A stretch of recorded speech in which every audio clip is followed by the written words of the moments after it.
شروع اللہ کا نام لے کر جو بڑا مہربان نہایت رحم والا ہے۔ اللہ کا حکم یعنی عذاب گویا آ ہی پہنچا تو کافروں اس کے لیے جلدی مت کرو، اور یہ لوگ جو اللہ کا شریک بناتے ہیں وہ اس سے پاک اور بالاتر ہے۔ وہی فرشتوں کو پیغام دے کر اپنے حکم سے اپنے بندوں میں سے جس کے پاس چاہتا ہے بھیجتا ہے کہ لوگوں کو بتا دو کہ میرے سوا کوئی معبود نہیں، تو مجھی سے ڈرو۔ اسی نے آسمانوں اور زمین کو حکمت سے پیدا کیا، اس کی ذات ان کافروں کے شرک سے بلند و برتر ہے۔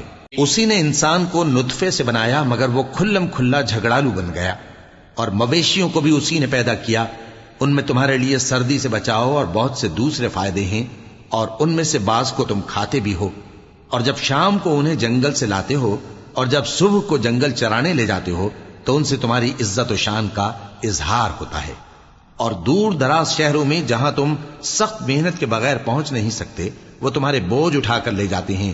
کچھ شک نہیں کہ تمہارا پروردگار نہایت شفقت والا ہے، مہربان ہے۔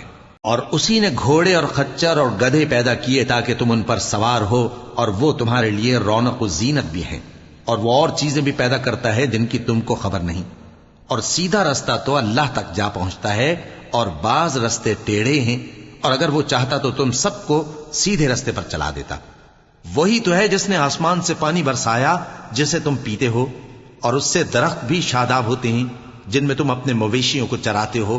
اسی پانی سے وہ تمہارے لیے کھیتی اور زیتون اور کھجور اور انگور اور دوسرے بے شمار درخت اگاتا ہے، اور ہر طرح کے پھل پیدا کرتا ہے۔ غور کرنے والوں کے لیے اس میں اللہ کی قدرت کی بڑی نشانی ہے۔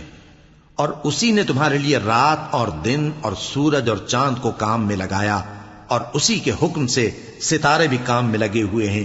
سمجھنے والوں کے لیے اس میں بہت سی نشانیاں ہیں۔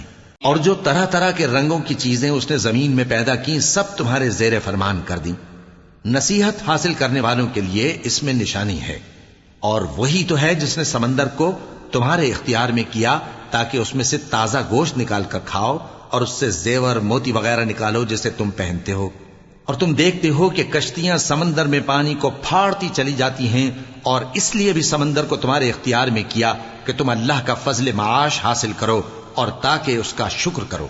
اور اسی نے زمین پر پہاڑ بنا کر رکھ دیے کہ تم کو لے کر کہیں ڈولنے نہ لگے، اور ندیاں اور رستے بنا دیے تاکہ ایک مقام سے دوسرے مقام تک آسانی سے جا سکو۔